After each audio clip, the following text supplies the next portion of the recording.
Welcome to our channel పెద్దమ్మ చెప్పిన కథలు. ఈరోజు కథ కాశీ రామేశ్వర మజిలీ కొత్త కథల్లోని మూడో మజిలీ కథ రుధిర ఖడ్గం. మూడో మజిలీలో ఎలాంటి వింతలు విడ్డూరాలను చూస్తామో, ఎలాంటి సంఘటనలు ఎదుర్కొంటామో అని నలుగురు యువరాజులు చెప్పుకుంటూ వెడుతున్నారు. ఒక్కసారి పర్వతాల మధ్య చేరి వడివడిగా నడవసాగారు. వారికి ఒకంత దూరంలో గురువు జయేంద్రుడు మార్గదర్శకుడిలా నడుస్తున్నారు. అప్పటికే 2 రాత్రులు 2 పగళ్ళు తగు విశ్రాంతి తీసుకుంటూ ఉత్సాహంగా అలా సాగిపోయారు. వారలా సాగుతుంటే వారికి గుర్రాల గుంపు ఒకటి ఎదురొచ్చింది. వాటిపై రౌతులు లేరు. అవి బలిష్టంగా నిగనిగలాడిపోతున్నాయి. అవి ఏ రాజుల సొత్తో అని అనుకున్నారు నలుగురు యువరాజులు. వాటిని చూశాక జయేంద్రుడు మరింత లోతుగా పరికించాడు. ఆ గుర్రాలు ఇలా వచ్చి అలా పరుగులు తీసి పర్వత శ్రేణుల్లోకి చూస్తుండగానే దూసుకుపోయి మాయమయ్యాయి. అలా మరికొంత దూరం ముందుకు సాగారు. అల్లంత దూరంలో మసకబారినట్టుగా పెద్ద రాచకోట కనిపించింది. జయేంద్రుడు శిష్యులు ఆ కోటను దూరం నుంచి తిలకించారు. మరి 2 క్రోసులు నడిచామంటే అక్కడికి చేరుకోవచ్చని ఉత్సాహంగా ఆ వైపుకు కదిలారు. నిర్మానుష్యంగా ఉందా ప్రాంతం. ఒక్క నరమానవుడు కనిపించలేదు. వారు నడుస్తుండగానే కోట చెరువులోకి వచ్చేశారు. కోట బాగా పాడుపడ్డట్టు అయ్యింది. ఇళ్ళన్నీ బోసిపోయాయి. ఎక్కడ పడితే అక్కడ మానవ కంకాలాలున్నాయి. విరిగిన తలుపులు, కూలిన గోడల గల ఇల్లు కనిపించాయి. ఎందుకు ఈ రాజ్యం ఇలా శిథిలమైపోయిందని నలుగురు యువరాజులు ఆలోచించారు. వారికి అంతుబట్టలేదు. ఇంతగా శిథిలమైపోవడం ఏమిటి అని ప్రశ్నార్థకంగా చూశారు. తమ వద్ద ఉన్న విద్యలతో ఇట్టి ఆ కథనం తెలుసుకోగలరు. కానీ దాని వలన తమ ఆలోచనను పదును పెట్టడానికి అవకాశమే లేకుండా ఉంటుంది. అందుకే తర్కించుకున్నారు. అప్పటికే జయేంద్రుడు సంభ్రమంలో ఆ ప్రాంతాన్ని పరిశీలించాడు. ఆ రాజకోట ఎందుకు ఇలా తయారయ్యిందో ఆయన కళ్ళ ముందు అన్నీ తిరిగాడేశాయి. తీక్షణంగా కోటలోకి చూశాడు. భయంకరమైన నిశ్శబ్దం అక్కడ చోటు చేసుకుంది. చిన్నపాటి పూచిక పుల్లపడిన రెపరెపమని వినిపించేలాంటి నిశ్శబ్దం అక్కడ ఆవరించేసింది. కోటకు అతి సమీపంలో ఒక ఎర్రని తాడులా ఒక గీత నేలలోంచి మెరిసిపోతూ కోటను చుట్టేసి ఉంది. ఓ శిష్యులారా, ఆ గీతను చూడండి. నాడు విశ్వకర్మను పీడించి ఒక అద్భుతమైన దివ్య నగరాన్ని మంత్రతంత్ర సమన్వితుడైన శంభూకరాజు నిర్మించాడు. ఆ ఎర్రని గీతను దాటుకొని శత్రువులు కానీ అపరిచితులు కానీ ప్రవేశించిన మరుక్షణం కోట అగ్రభాగాన ఉన్న కఠోరమైన శబ్దాన్ని వెలువరించే బేరీలు మారుమ్రోగుతాయి. లోపల ఉన్న కారుణ్యమే లేని బ్రహ్మరాక్షసి వెలుపలికి వచ్చి ఆ గీత దాటిన వారిని భక్షించి వెనక్కి వెళ్ళిపోతుంది. కనుక ఆ గీతను దాటవద్దు అని చెప్పాడు. అప్పటికే నలుగురు శిష్యులు ఆ గీత మీద దాటబోయి వెనక్కి తగ్గారు. అంతులేని ఆశ్చర్యానికి లోనయ్యారు. గురుదేవా, ఏమీ వింతైన విషయం! మా కళ్ళ ముందు మహావింత గోచరమైంది. బ్రహ్మరాక్షసులు మానవుల్లా రాజ్యాలు ఏలుతారా? వారికి ఇంత చక్కటి రాజకోటలు అవసరమయ్యాయా అని ప్రశ్నించాడు కళింగ దేశ యువరాజు మేఘనాథుడు. నీవు శాంతం వినలేదు. మధ్యలో ప్రశ్నించావు. నేను చెప్పడం పూర్తయ్యాక నీవు అసలు ప్రశ్నించవు అని నవ్వాడు గురువు జయేంద్రుడు. ఈ నగరాన్ని చూడటానికి అనేక మంది రాజులు చక్రవర్తులు వస్తుండేవారు. ఇది విశ్వకర్మ నిర్మితమైనది అని శంభూకరాజు ఎవరికీ చెప్పేవాడు కాదు. కొందరు శిల్పులు కట్టారని, వారు ఇప్పుడు ఎక్కడో దేశాటనలో ఉన్నారని అడిగిన వారికి బొంకేవాడు. జయేంద్రుడు చాలా ఆసక్తి గొలిపేలా ఆ కథను శిష్యులకు వినిపించాడు. ఒకరోజు భూలోకం చూసి వద్దామని గంధర్వకన్య చంద్రవదన ఆకాశ మార్గాన ఒక్కతే విహరిస్తూ నేల మీద మెరిసిపడుతున్న నగరాన్ని చూసి అబ్బురపడింది. ఏమీ ఈ మానవులు దేవేంద్రుడి నగరాన్ని ఏమాత్రం తీసిపోని విధంగా నిర్మించారు. ఇక్కడ విశ్వకర్మను పోలిన మానవ విశ్వకర్మ కొత్తగా పుట్టాడా, లేక అంతటి శక్తిమంతుడు అద్భుతమైన భవన శిల్పి ఉన్నాడా అని మనస్సులో అనుకుంది. ఈ నగరాన్ని తనివి తీరా చూడాల్సిందేనని ఆకాశ మార్గం నుంచి కిందకు దిగి విహరించసాగింది. అప్పుడు నగరంలో తన విశ్రాంతి మందిరంలో సేద తీరుతున్న శంభూకరాజు చుట్టూ చేరి ఉన్న భూతప్రేతాలు ఫెల్లును నవ్వాయి. ఓ రాజా, నీవు దుర్బినిలో తిలకించు. ఒక గంధర్వ కన్య నీకు కనిపిస్తుంది. ఆమె చక్కని చుక్కే కాదు, వయ్యారాల మొలక అని పకపకమని నవ్వాయి. పెద్ద ఉత్సాహంతో నర్తించాయి. శంభూకుడు వెంటనే దూర్బినిలో తిలకించాడు. 1000 హంసలు కలిసి ఒక్కటిగా నడుస్తున్నంత అందంగా నడుస్తున్న ఆమెను చూసి చేష్టలుడిగిపోయాడు. అలా చూస్తుండిపోయాడు. వాహ్, ఏమి ఆమె అందం! రెప్పలారకున్నవే! అహో, ఇట్టి సౌందర్య రాశి నా వంటి రాజుకు సరైన జోడి. ఈమె నాదైతే ఈ లోకంలో నాకు ఎదురే ఉండదు. నా జన్మ ధన్యమైపోతుంది అని మనస్సులో తలపోశాడు. ఓ రాజా, ఆమె గంధర్వకన్య. ఆమెను నీవు నీ సొంతం చేసుకోవాలనుకుంటున్నావు. నీ ముఖారవిందాన్ని చూసుకొని ఆ పైన ఆమెను చేరుకోగలవా? సర్వ వికారాలతో కురూపివైన నీకు ఆమె దక్కదు. ఆమె మహా అందగాడైన గంధర్వుడిని పెళ్లాడుతుంది. తప్పితే నీ వంటి అష్టావక్రుడికి ఎంతమాత్రం ఆమె వశం కాదు. చీ, నిశిరాత్రిలో సంచరించే క్షుద్రగణాల్లారా, మీరా నన్ను అనాకారి అని ఎత్తి చూపేది? ఆ గంధర్వుడిని మించిన అందగాడు కావడం అది తేలికపాటి పని కదా. తంత్రమంత్రములు నాకు తెలియనివి కావు అని పకపక నవ్వాడు శంభూకుడు.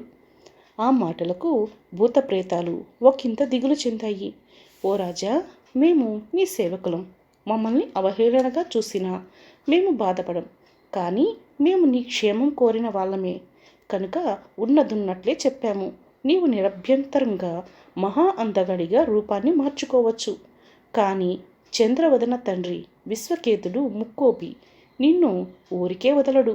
ఆ తర్వాత నీవు, నీ కోట, నీ ప్రజలు, నీ కుటుంబం మొత్తం ఆ మహాకోపి కోపాగ్నికి సమిధలు కాక తప్పదు.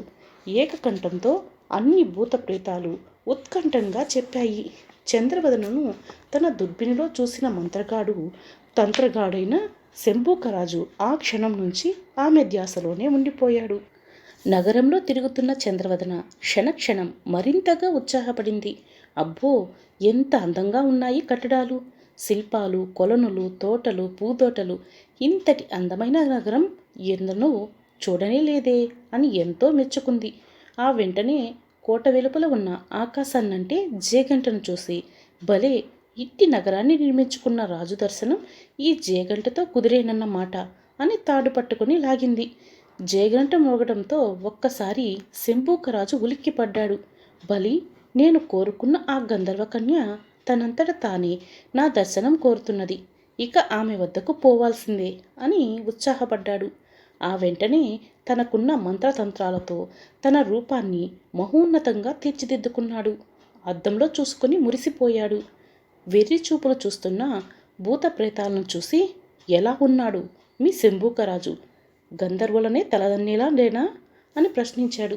అయ్యో దేవరా, మంత్రతంత్రాలున్నవాడివి, విశ్వకర్మనే ప్రత్యక్షమయ్యేలా కొలిచావు. ఏమీ కానట్టే వరాలు పొందావు. అంతటి దివ్యశక్తి సంపన్నుడతో మహానగరాన్ని నిర్మించుకున్నావు. మేము నీచమైన పిశాచగణాలం. నీవు రూపం మార్చుకున్నా మాకు కనిపించేది నీ పూర్వరూపమే. అంతెందుకు, చంద్రవదన నిన్ను తన దివ్య దృష్టితో చూస్తే ఇప్పుడున్న రూపం ఆమెకు గోచరించదు. నీ పాత అనాకారితనమే కనిపిస్తుంది. ఆమె జేగంటతో నిన్ను దర్శనం కోరింది. ఈ నగరం అందాల పిచ్చిలో ఆమె ఉనికినే మర్చిపోయి అత్యుత్సాహంతో ఉంది కనుక నీవు ఇప్పుడున్న అందమైన రూపంతో గోచరిస్తావు. నీకు జయమవుతుంది. ఆ మాటలకు సంతోషించి శంభూకరాజు పరుగులు తీశాడు. కోట వెలుపల మహా సొగసుగత్తెలా ఉన్న ఆమెను చూసి చలించిపోయాడు. ఆమె లావణ్యం ఆమె పాలరాతి బొమ్మలా కనిపించింది. ఆమె కంటికి శంభూకరాజు మహా అందగాడుగా, సుకుమారుడుగానే కనిపించాడు. మెరుపులా మెరిసిపడుతున్నాడు. మన్మధుని రూపంతో ఉన్న అతన్ని చూసి ఇట్టి పురుషులు కూడా మానవుల్లో ఉన్నారా అని తర్కించుకుంది. ఓ సుందరి, ఏ గంధర్వ కన్యవో, ఏ దేవకాంతవో అన్నట్లున్నావు. ఏమి కోరి వచ్చావు? ఎందుండి ఇటకు వేంచేసితివి అని కోటలోపలికి సవినీయంగా ఆహ్వానించాడు. ఓ రూపసి, మీ నగరం చూసి వచ్చాను. నేను ఎవరినో, నా లోకం ఏదో చెబితే నీవు ఆశ్చర్యపడతావు. అందుకే చెప్పదలచలేదు. ఇట్టి నగరాన్ని భూలోకవాసులు నిర్మించారా అని ప్రశ్నించింది. ముందు లోపలికి వేంచేయండి. మా ఆతిథ్యం స్వీకరించాక మాట్లాడుకోవచ్చు. కానీ నేను మానవులను అంటరాదు. వారు నన్ను స్పృశించినచో నాకున్న అతీతమైన శక్తులు అదృశ్యమైపోతాయి. అశక్తురాలునవుతాను. నీకా భయం లేదు. నేను యక్షుడను, శంభూకుడను. నేను ఒక రాజు కోరిన మీదట ఇక్కడ రాజ్యభారం నిర్వహిస్తున్నాను. రానున్న దక్షిణాయనంలో తిరిగి మా లోకానికి వెళ్ళిపోతానని ఆమె నమ్మేలా చెప్పాడు. మీరు యక్షుల మంచిది, నేను గంధర్వుడు విశ్వకేతుని బిడ్డను, భూలోకానికి వినోదార్థమై విహారానికి వేంచేశాను అని చెప్పి కోటలోకి నడిచింది. కోటలో కూడా అద్భుతమైన శిల్పాలు తల్పాలు చూసి చకితురాలయ్యింది. ఒక ఉద్యానవనంలో ఉన్న కొలనులో రకరకాల రంగుల పక్షులు విన్యాసాలను తనివి తీరా చూస్తుండగానే ఆమె కాలు జారి ఆ కొలనులో పడిపోయింది. వెంటనే శంభూకుడు ఆమెను కొలనులోంచి బయటకు తీసుకుని వచ్చాడు. ఆమె అప్పటికే నీళ్లు తాగినందున ఉక్కిరి బిక్కిరి అయిపోయింది. ఆమెను ఒక తల్పంపై పరుండబెట్టి సేద తీరేలా చేశాడు. ఆమెకు తెలియకుండానే ఆమెకు ఒళ్ళంతా బరువైనట్లు అనిపించింది. నీళ్లలో పడినంత మాత్రాన ఇలా ఎందుకు అయిపోయానా అని ఒకసారి తన దివ్య దృష్టితో తిలగించింది. ఆమె కళ్ళ ముందు ఏమీ కనిపించలేదు సరికదా, తన ముందు నిల్చున్న శంభూకుడు పూర్వరూపంతో కనిపించాడు. కెవ్వున అరిచింది. ఆ వెంటనే తమాయించుకుని, ఎవరి పిశాచ రూపి, నాకెందుకు నిజం చెప్పలేదు? మానవ లోకంలో ఒక్కరూ నిజం చెప్పరు, అతి ప్రమాదకారులు అని గంధర్వలోకంలో పెద్దలు చెప్పిన మాటలు ఇక్కడ నా ముందే నిజమయ్యాయి అని మనస్సులో తర్కించుకుంది. ఎవరు నువ్వు? ఏమిటి వికృత రూపం? నీవు మానవుడివా, తాంత్రికుడివా? నన్నంటి నా గంధర్వ శక్తులను లేకుండా చేశావు. నీవు నన్ను వశం చేసుకుని నీదాన్ని చేసుకోవాలనుకున్నావు. గంధర్వుల వద్ద మానవుల మాయలు మోసాలు వీసమెత్తు పనిచేయవు. నన్ను అశక్తురాలను చేసిన పాపం అనుభవించక తప్పదు. గంధర్వ శాపం తగిలి తీరుతుంది అని వెక్కి వెక్కి ఎడవసాగింది. ఆమె అలా చెప్పిందో లేదో శంభూకుడు విలవిలలాడిపోయాడు. అలా విరుచుకుపడిపోయాడు. లిప్తలో బ్రహ్మరాక్షసుడిగా మారిపోయాడు. అత్యంత క్రూరమైన రూపంతో కనిపించాడు. అతన్ని చూసి చీదరించుకుని కోట వెలుపలికి పరిగెత్తింది. ఓ చంద్రవదన, ఆగుము. నీకోసం ఇలాంటి వికృత రూపాన్ని పొందాను. నీ అందానికి బానిసనయ్యాను. నీ అందాన్ని ఆరాధించడంలో తప్పులేదు. కానీ నన్ను ఇలా బ్రహ్మరాక్షసి రూపంలో వదిలిపోతావా? నాపై జాలి లేదా అని చేతులు మోడ్చి అడిగాడు. నీ రాక్షస రూపం నా శాపం వలన రాలేదు. మా గంధర్వులు పెట్టుకున్న శాపం అది. ఎవరైనా గంధర్వ కన్యను తాకి ఆమె శక్తులను హరించినట్లు ప్రవర్తించినా వారికి ఇలాంటి శిక్ష తప్పదని చెప్పింది. ఇందులో నేను నిమిత్త మాత్రురాలను. అయినా నీవు ఎంతో ప్రాధేయపడితివి కనుక చెబుతున్నాను. నీకు తగిన ఉపకారం చేస్తాను. అదిగో ఆ వజ్యస్థలంలో రుధిర ఖడ్గం పెడుతున్నాను. దాని వేటులకు నీ శరీరం బలైపోతే నీకు పూర్వరూపం వస్తుంది. ఆ రుధిర ఖడ్గం మా లోకం నుంచి శాపగ్రస్తుడైన నీ కోసం వచ్చి వజ్యస్థలానికి అదిగో చేరుకుంది అని చెప్పింది. శంభూకుడు ఆమె మాటలు వింటూ వజ్యస్థలం వైపు ఆసక్తిగా చూశాడు. మరో 2 గంధర్వులు వచ్చి మెరిసిపడే ఖడ్గంను అక్కడ పెట్టి వెళ్ళబోతూ చంద్రవదన వైపు చూశారు. ఓ గంధర్వులారా, నీచమానవుడైన ఈ శంభూకుడు నన్ను తాకి తిరిగి గర్భలోకంలోకి రాలేనంత అశక్తురాలని చేశాడు. నన్ను మీరైనా తీసుకుని పండు అని చేతులు జోడించింది. అప్పటికే శంభూకునిలో బ్రహ్మరాక్షసి కదలాడుతున్నందున పరిసరాలు మరిచి ఆ గంధర్వులను భక్షించేందుకు మీదకి దూసుకుపోయాడు. ఆ 2 గంధర్వులనే కాదు, చేష్టలుడిగిపోయి వారి వద్ద తన లోకానికి పోదామని యోచనలో ఉన్న చంద్రవదనను కూడా తినేయాలని శంభూకుడు ఆమెపై పెద్దగా వికటాట్టహాసం చేస్తూ మీదికి పోయాడు. ఇలాంటివి ఎన్ని చూడలేదు అన్నట్లుగా ఆ గంధర్వులు ఏమాత్రం బెదరక, ఓసి బ్రహ్మరాక్షసి, నీవు ఇలా రెచ్చిపోయి కనిపించిన వారిపై లంఘించి కబలించాలనుకుంటే ఎలా? నీకు కొన్ని పరిధులు ఉండేలా చేస్తాం. అప్పుడే నీ ఆగడాలకు అడ్డుకట్టలు పడవు. నీవు కూడా కోట వెలుపలికి వస్తే అసక్తుడు అవుతావు. ఇదిగో ఈ ఎర్రని రేఖ కోట చుట్టూ అలముకొని ఉంటుంది. అదే నీకు లక్ష్మణ రేఖ అని అప్పటికప్పుడు సృష్టించి నేల మీదకి విసిరాడు గంధర్వుడు. బ్రహ్మరాక్షసి భయంకరంగా గర్జనలు చేస్తూ ముగ్గురు మీద పడి కబలిద్దామని నాలుక తడుపుతూ ఎర్రని కంటతో చూడసాగింది. క్షణాల్లో ఎర్రని గీత కోట చుట్టూ ఆవరించుకుని పోయి నేల మీద నిగనిగలాడుతూ కనిపించసాగింది. ఆ గీతను చూడగానే బ్రహ్మరాక్షసిలో ఉన్న శంభూకుడు చేష్టలుడికిపోయి కోటలోకి పారిపోయాడు. గంధర్వులు చంద్రవదనను తమతో తీసుకుపోవడానికి నిరాకరించారు. నిన్ను మన లోకానికి తీసుకుపోవడానికి మాకైతే అభ్యంతరం లేదు. కానీ నీ తండ్రి విశ్వకేతుడు మమ్మ తప్పుపడతాడు. పైగా నీకు గంధర్వ శక్తులు పుట్టుకతో లభ్యమయ్యే మంత్రాలు తంత్రాలు నేడు కోల్పోయితివి. నీవు గంధర్వలోకంలో మనలేవు.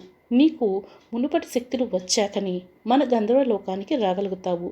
తప్పితే ఇలా ప్రయాసపడితే మేము నిన్ను తీసుకుపోలేము అని చెప్పి వారు చంద్రవదన చూస్తుండగానే అంతర్ధానమయ్యారు. చంద్రవదన దిక్కుతోచక కోటలోనే తిరుగుతుండగా ఆకలిగొన్న బ్రహ్మరాక్షసి భయంకరంగా అరుస్తూ మీదకు రాసాగింది. శంభూకునికి పూర్తిగా పూర్వజ్ఞానం కోల్పోయినందున ఇలా బ్రహ్మరాక్షసికి ఉండవలసిన పైశాచికత్వం మొత్తం ప్రదర్శిస్తూ ఆకలి తీర్చుకునేందుకు తను ఎంతో కోరుకున్న గంధర్వకన్యని భక్షించేందుకు వచ్చేశాడు. చంద్రవదన భయంతో పరుగులు తీసి కోట వెలుపలకు వచ్చేసింది. ఆమె వెంటపడుతూ హాహాకారాలు చేయసాగాడు.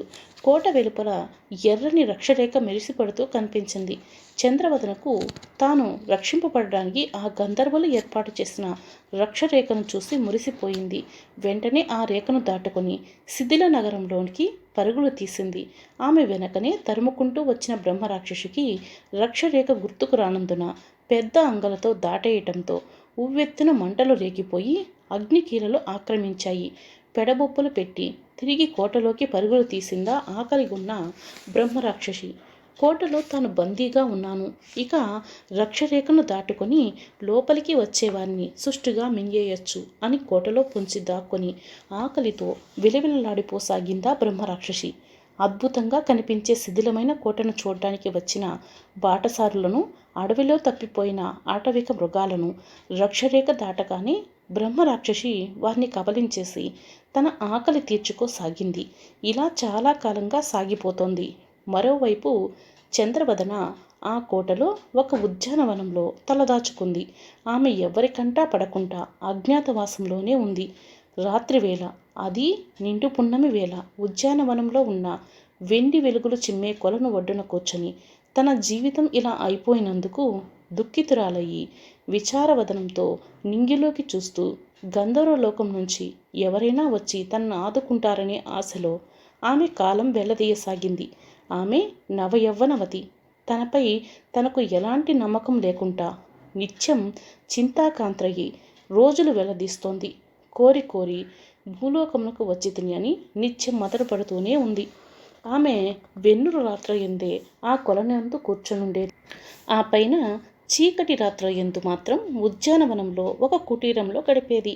అప్పుడప్పుడు కోటలోంచి ఆకలి కేకలు వేస్తున్న శంభూక బ్రహ్మరాక్షసి అరుపులు విని చంద్రవదన మానసికంగా ఎంతో వేదన పడుతూ గడపసాగింది. ప్రియశిష్యులారా, ఇది ఈ శిథిలమైన కోట వెనుక కీలకమైన కథనం అని గురువు జయేంద్రుడు చెప్పి నిట్టూర్చాడు. నలుగురు యువరాజులు అబ్బురంగా విన్నారు. ఇలాంటి కథనాలు ఇంకా ఈ నేల మీద ఉన్నాయా గురుదేవా? ఇప్పుడు ఎన్నో మార్పులు చేర్పులు జరిగిపోతున్నాయి. ప్రజల్లో తెలివితేటలు పెరిగినాయి. అయినా ఇంకా మంత్రతంత్రాలు మన మధ్య నేటికి సజీవంగా ఉన్నాయంటే చాలా ఆశ్చర్యం అనిపిస్తుంది. అంతేకాదు, వీటిని లేకుండా చేసిన నాడే మానవ మనుగడకు క్షుద్రపీడలు ఉండవు అని అంగదేశ యువరాజు శబరేంద్రుడు తన ఆలోచనను విన్నవించాడు. అదేమిటి అలాంటి అభిప్రాయానికి వచ్చావు?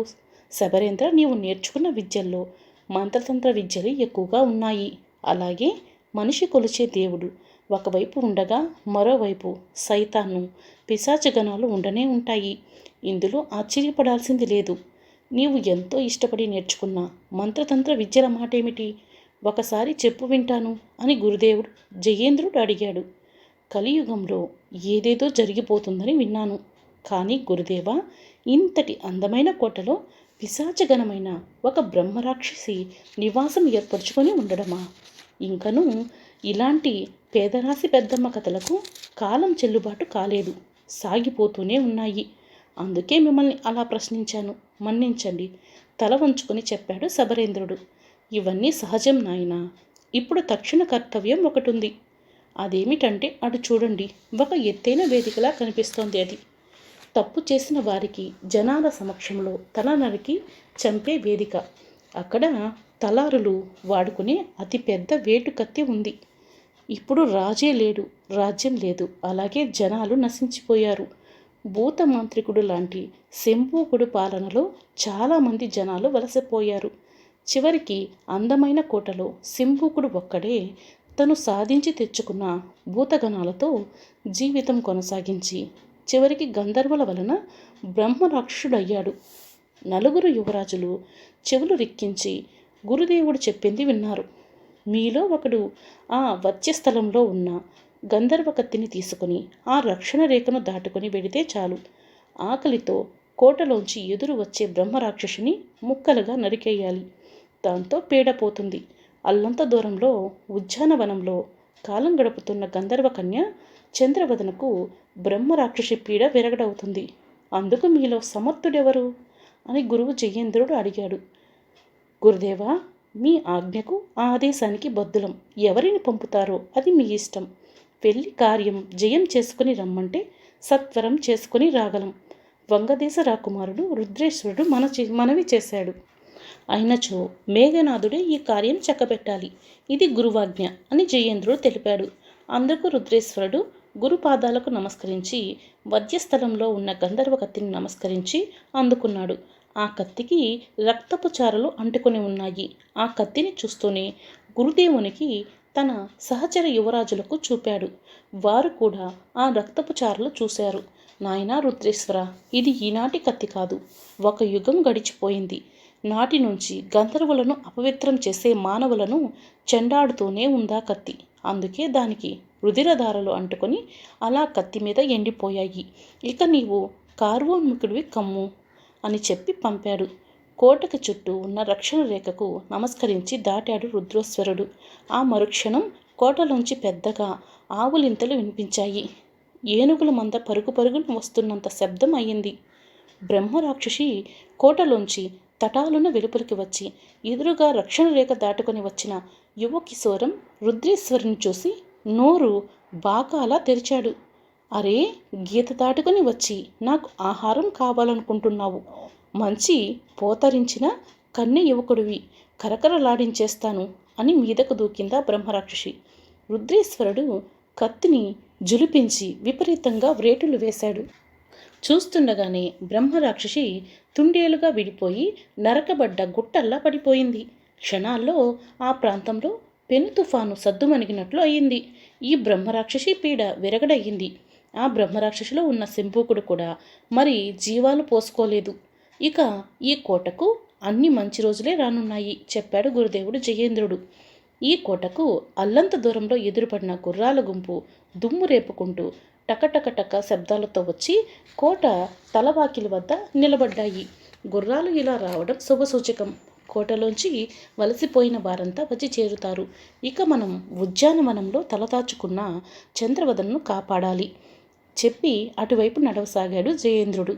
ఉద్యానవనంలో బిత్తరపోయిన చంద్రవదన పలు విధాలుగా ఆలోచించసాగింది. కోటలో బ్రహ్మరాక్షసికి ఏదో జరిగింది. వికృతంగా అరచింది. ఆ పైన మరి ఎలాంటి అరుపులు లేవంటే దాన్ని ఎవరైనా తుదముట్టించారా? అది ఎవరికి సాధ్యం కాని పని కదా. ఎందుకంటే వధ్యస్థలంలో గంధర్వులతో నిక్షిప్తమైన కత్తితో బ్రహ్మరాక్షసిని వధించాలి. ఈ విషయం బాటసార్లకు ఎవరు చెబుతారు అని పరిపరి విధాలుగా ఆలోచించింది. అంతలోనే ఉద్యానవనంలోకి గురు శిష్యులు వచ్చేశారు. వారిని సంభ్రమంగా చూసింది. పూల మొక్కల చాటున నక్కి దాక్కోవాలనుకుంది. ఆ వైపుకు జారుకుంటుంటే జయేంద్రుడు ఆమెను వారించి, ఓ గంధర్వ కన్య, మేము అపకారులం కాము. నీ గురించి తెలిసే వచ్చాము. నీకు సాధ్యమైనంతలో మేలు చేస్తాము అని చెప్పాడు. అసలే ఆమెకు మానవులంటేనే ఒక భయం, బితుకు ఏర్పడినందున బిడియంగానే చూసింది. నాకు మీ నుంచి ఎలాంటి మేలు అక్కర్లేదు. నాకు సాధ్యమైనంత దూరంగా పొండి అని మాత్రం అనగలిగింది. భయపడకు చంద్రవదన, నీ కథ నాకు తెలుసు. నీవు శంభూకుని కారణంగా నీలో మహత్తర శక్తులు నశించి మానవలోకంలో మిగిలిపోయావు. నీ కారణంగా గంధర్వులు శంభూకుణ్ణి బ్రహ్మరాక్షుని చేశారు. ఆ పైన దాన్ని రూపుమాపేందుకు రుధిర ఖడ్గం ఏర్పాటు చేశారు. జయేంద్రుడు చెబుతుంటే ఆమె సంభ్రమంగా తిలకించింది. ఆ బ్రహ్మరాక్షసుని నా శిష్యుడైన వంగరాజ్య యువరాజు రుద్రేశ్వరుడు వధించాడు. ఇక శంభూకుని పీడ విరగడయింది. నీవు ఇక్కడ తలదాచుకోనక్కర్లేదు. నీ గురించి గంధర్వలోకం నుంచి ఎవరూ రారు. నీవెప్పుడు మానవుని సృష్టించితివో ఆనాడే నీకు మీ లోకానికి తెగదెంపులు అయినవి. నీవు ఆ వైపు మరి చూడకుండా ఈ మానవుల్లో కలిసిపోయి ఉన్న జీవితాన్ని సుఖమయం చేసుకో అని చెప్పాడు. ఆ మాటలకు చంద్రవదన వెక్కి వెక్కి ఏడ్చింది. అయ్యో, దైవత్వానికి దగ్గరలో దారిలో జన్మించిన నాకు ఈ భూలోకవాసమా? నేను ఈ భూలోకవాసినయ్యానా? ఏమి నా ప్రారంధం? నేను చేసిన పాపం నా పాలిట శాపమయ్యిందా అని చేతులతో ముఖం కప్పుకొని ఏడ్చింది. ఏదైనా లలాట లిఖితం. ఎవరు మాత్రం తప్పించగలరు? మనస్సు కుదుటపరచుకో అని ఆమెకు చెప్పి అనునయించాడు గురుదేవుడు జయేంద్రుడు. చంద్రవదనకు తానేమి చేయాలో అర్థం కాని పరిస్థితిలో తాపసిలా ఉన్న జయేంద్రుని నమ్మి, స్వామి, నా కర్తవ్యం ఏమిటో నాకు తెలియదన్నది. మీరేనా సెలవేయండి అని చేతులు జోడించింది. చూడమ్మా, నీలా భూలోకంపై ఎంతో మక్కువ పెట్టుకొని ఎందరో గంధర్వ కన్యలు ఈ భూమి మీదకు రావడం, తెలియనితనంతో మానవులను తాకడంతో వారికున్న సర్వశక్తులు పోయి మీ లోకాలకు పోలేక ఇక్కడ శోకమూర్తులై ఉండిపోయారు. ఎక్కువ మంది అడవుల్లో ఉండే మునులకు ఇల్లాళ్ళు అయ్యారు. ఇప్పుడు నీ వంతు వచ్చింది చెప్పడం ఆపాడు జయేంద్రుడు. నేను అందరిలానే ఎన్నో ఆశలు పెట్టుకొని జీవించాను. అప్పుడే వైరాగ్య యోగంలో నడవాలని నా నుదుట రాసుంటే తప్పదు. కానీ నేను ఏ తాపసికి ఇల్లాలు కాలేను. ఇలానే అరణ్యంలో మూడునే జీవిస్తాను. నేను అడవిగాచిన వెన్నెల అయిపోతాను అని శూన్యంలోకి చూసింది. అంతగా బాధపడకు. నా వద్ద 4 యువరాజులున్నారు. వీరు దేశాన్నేలే వారసులు. ఇట్టి వారిలో ఏ ఒక్కరినైనా వరించు. నీకు వారితో గణయంగా పరిణయం చేస్తును అని ఆమెకు చెప్పాడు. ఆ మాటలకు 4 యువరాజులు ఆశ్చర్యపోయారు. గురుదేవా, మా తల్లిదండ్రుల అనుమతి లేకుండా అని నాంచారు. కళింగ యువరాజు మేఘనాథుడు. అవును గురుదేవా, ఒక్క మాటగా నేను నాకున్న మంత్ర విద్యలతో నా తల్లిదండ్రులను లిప్తలో కలుసుకొని చెప్పి అనుజ్ఞ పుచ్చుకొని రాగలను అని వివరించాడు మగధ రాకుమారుడు చంద్రహాసు. మేము గురుకులం వదల్లేదు. మా కోసం మా తల్లిదండ్రులు చూస్తున్నారు. మేము గురుకులం నుంచి వెళ్ళినప్పుడు సకల విద్యలను నేర్చుకుని వస్తామని మా తల్లిదండ్రులు ఎదురు చూస్తుంటారు. ఇప్పుడు వారికి తెలియకుండా ఆలితో వెడితే వారు ఏమనుకుంటారు? అంగదేశ రాకుమారుడు శబరేంద్రుడు సవినయంగా మనవి చేశాడు. గురుదేవా, విద్యాదానం చేసిన గురుదేవులు తల్లి తండ్రిగా గురుకులంలో మమ్మల్ని చూశారు. మీరు గురుకులంలోంచి పంపేటప్పుడు విద్యలు పూర్తి చేసిన విద్యార్థులుగానే కాదు, కర్తవ్య బోధకులుగా మీరేమి ఆదేశించితే అది చేయడానికి సిద్ధంగా ఉన్నాను. మీ మాటను మీరను, మీ ఆదేశాన్ని కాదనలేను. తల్లిదండ్రులకు గురువాజ్ఞ పాటించాను అని చెబితే వారు కాదనరు అని తన ఆంతర్యం గురువుకు చెప్పి నమస్కరించి వ్యక్తం చేశాడు వంగదేశ రాకుమారుడు రుద్రేశ్వరుడు. శిష్యులారా, మీరు చెప్పాల్సినది చెప్పారు. మీలో ముగ్గురు ఈ స్వయంవరంలో లేనట్టే. ఇక ఆమెకు ఎవరు నచ్చేది అనేది ఆమె నిర్ణయానికి వదిలేయటానికి లేదు. కనుక ఇప్పుడు ఆమె రుద్రేశ్వరిని కోరుకుంటే ఇక్కడే వివాహం జరిపించి ఆమె ముచ్చట చెల్లిస్తాను అని చెప్పాడు జయేంద్రుడు. 4 యువరాజులు ముఖాలు విప్పారాయి. గురుదేవ, నా కోసం గురువాజ్ఞతో బ్రహ్మరాక్షసుని మట్టుబెట్టిన వీరుడు రుద్రేశ్వరుడు ఇప్పుడు గురువాజ్ఞతో నన్ను పరిణయం చేసుకోవడానికి కూడా సిద్ధపడుతున్నాడంటే అతనిలో గొప్ప మనస్సు, పెద్దల యందు గౌరవం తేట తెల్లమైంది. నాకు రుద్రేశ్వరునితో పెళ్లి జరపవలసిందిగా అంగీకారం తెలియచేస్తున్నాను అని చేతులు జోడించి సంతోషంతో విప్పారిన ముఖంతో చెప్పింది. అక్కడికి చేరువలో ఉన్న ఉద్యానవనంలో గాంధర్వ వివాహం జరిపేందుకు జయేంద్రుడు స్వయంగా పూనుకున్నాడు. అందుకు తగిన ఏర్పాట్లు 4 శిష్యులు చేశారు. చంద్రవదన ఒక కల్పక వృక్షం కింద కూర్చొని తన తల్లిని తలుచుకుని చేతులు జోడించి కళ్ళు మూసుకుంది.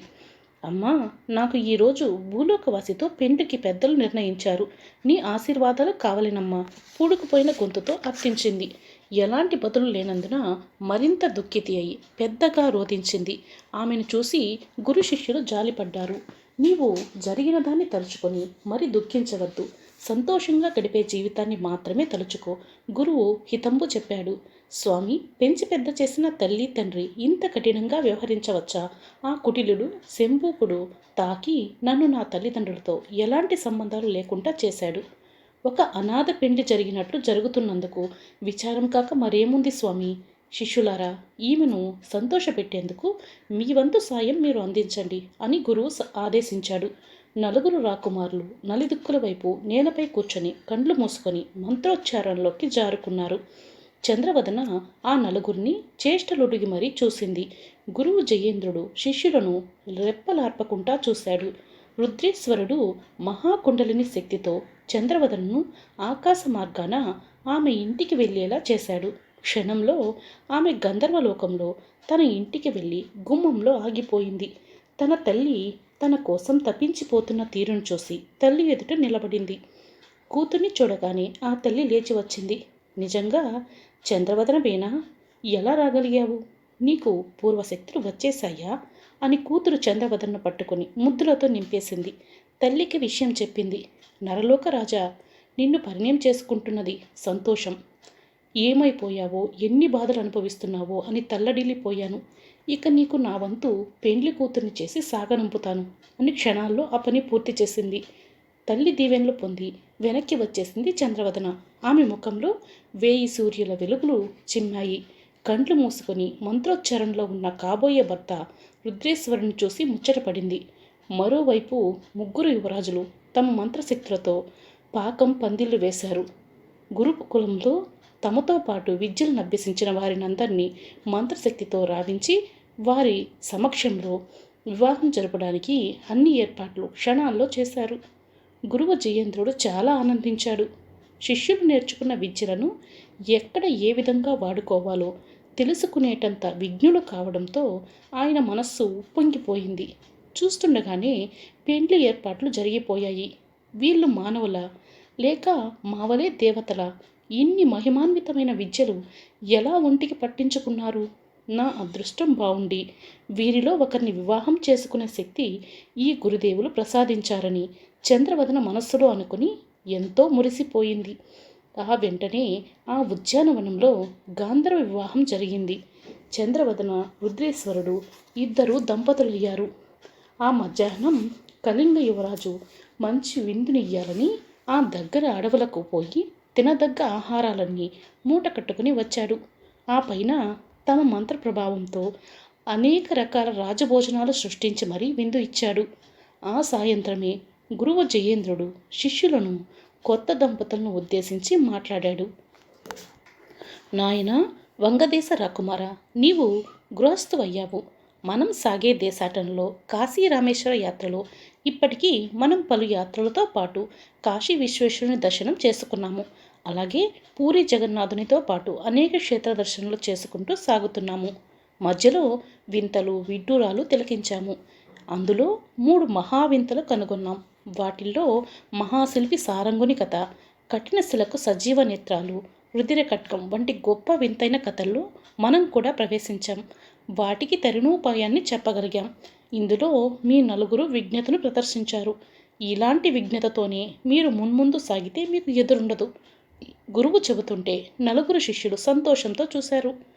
వారితో చంద్రవదన కూడా గురువు మాటలకు ఎంతో ఆనందంతో రుణపడ్డాను అన్నట్టుగా చూసింది. గురువు తను చెప్పాల్సింది చెప్పడం కొనసాగించారు. రుద్రేశ్వర, నీవు నీ భార్యతో మాతో కలిసి యాత్రలో పాల్గొనడం అంత మంచిది కాదు. నీవు ఇంతటితో ఈ యాత్రను విరమించి నీ నగరానికి తరలి వెళ్ళిపో. మీ కొత్త దంపతులకు నా దీవెనలు ఎల్లప్పుడూ ఉంటాయి. నీవు ఎప్పుడు తలుచుకున్నా నేను నీ ముందుండగలను. నీవు కోరిన సాయం అందించగలను చెప్పాడు గురుదేవుడు. కొత్త దంపతులు గురువు పాదాలను మొక్కారు. వారిద్దరిని జయేంద్రుడు దీవించాడు. ఆ పక్కనే ఉన్న ముగ్గురు మిత్రులు సహచరులైన రాకుమారులు రుద్రేశ్వరునికి ఆలింగం చేసుకుని, మిత్రమా, నీ కోసం ఎల్లవేళలా నిరీక్షిస్తుంటాం. మనం గురుకులంలో ఎంతో కలిసిమెలిసి ఉన్నాం. అలానే ఈ నేల మీద జీవించే వరకు కలిసే ఉందాం. బాల్య స్నేహానికి మించిన స్నేహం లేదు అని రాకుమారుడు శబరేంద్రుడు చెప్పాడు. అదే రీతిలో మిగిలిన ఇద్దరూ చెప్పారు. మన మైత్రీ బంధం ఏనాడు ఏ కారణంగా కూడా చెడిపోరాదు అని ఇద్దరు చేతులు పట్టుకుని కన్నీళ్ల పర్యంతమై చెప్పారు. ఆ మాటలకు గురుదేవుడు తల పంకించి, ఆ వాక్కులే మీ నలుగురిని ఒక్క తాటిపై నిలుపుతాయి. ఇక వెళ్ళిరా నాయనా అని సాగనంపేందుకు సిద్ధపడ్డాడు గురుదేవుడు. మిత్రమా, అదిగో ఆ గుర్రాల గుంపు నుంచి 2 బలమైన గుర్రాలను ఎంపిక చేసి తీసుకురానా అడిగాడు రాకుమారుడు చంద్రహాస్. మిత్రమా, ఎందుకు శ్రమిస్తావు? నేను ఒంటరిగా అయితే నీవన్నట్లు గుర్రంపై మరిన్ని వింతలు చూసుకుంటూ సాగేవాడిని. కానీ అత్యంత సుకుమారి అయిన చంద్రవదనను కష్టపెట్టి తీసుకుపోలేను కదా.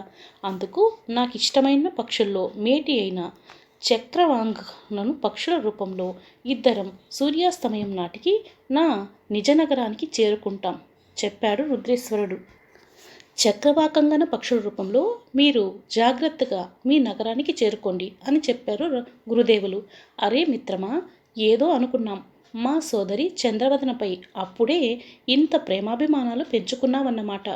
కసికందకుండా లిప్తలో నగరానికి పక్షి మార్గాన వెళ్ళిపోవాలనుకున్న నీ యోచన బహు గొప్పగా ఉన్నది అని అభినందించారు. అందరి వద్ద సెలవు పుచ్చుకొని అందరూ చూస్తుండగా భార్యా సమేతుడై తన మంత్రతంత్ర విద్యలతో చక్రవాకంగన పక్షుల రూపమెత్తాడు. ఆ పైన రివ్వున గాల్లోకి ఆ జంట పక్షులు దూసుకుపోయి కనుమరుగైపోయాయి. ఒక్కసారి అక్కడ ఉన్న గురు శిష్యుల్లో మౌనమే రాజ్యం చేసింది. అప్పటికే ఆ శిథిల నగరానికి వలసపోయిన వారంతా రావడం ఆరంభమైంది. మళ్ళీ ఈ రాజ్యానికి పూర్వవైభవం వస్తుందని గురువు జయేంద్రుడు చెప్పిన జోస్యం నిజమవుతోందని శిష్యులైన రాకుమారులు అనుకున్నారు. శుద్ధ దేవతల ఆరాధకుడైన శంభూకరాజు వారసులు రాజును వదిలి వలసపోయిన వారికి శిథిల నగరం ఎప్పుడైతే కలకలలాడి కనిపిస్తుందో అప్పుడే ఆ నగరంలోకి ప్రవేశించవచ్చన్న నిజం వారు ఇదివరలో తెలుసుకున్నందున ఆ పర్వతాల్లో తలదాచుకున్న వారు వెనక్కి రాసాగారు. గురువు, ముగ్గురు శిష్యులు అక్కడి నుంచి తమ యాత్రకు బయలుదేరారు.